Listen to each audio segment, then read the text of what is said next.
Have some family fun and make a rolling game. Challenge someone at home to take the paper cup and be able to roll it into position 1 like we just did, or position 3, or park the rolling cup in the garage, or take our cups and be able to roll it right at the bottom of our ramp.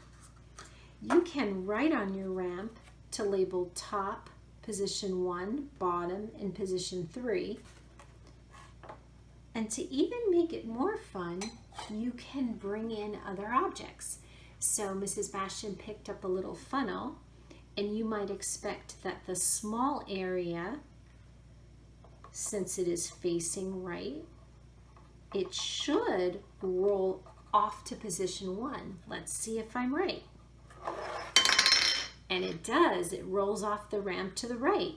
That smaller area is going to guide the direction. So let's see if this smaller section facing the left will roll to position 3.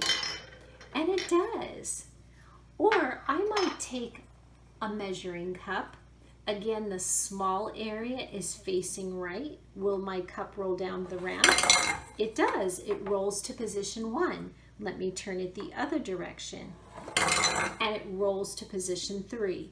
Now, do you think either one of these will roll straight to the bottom based on what you learned with this double cup system? You're right, it won't. So then if I'm playing with a family member, I might use something like this and say, and this will be what I roll to the bottom.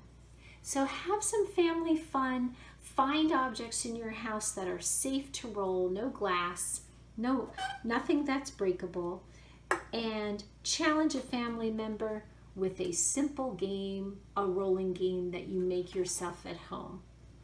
Most of all, think about motion and the fun things that you could do with motion inside of your home.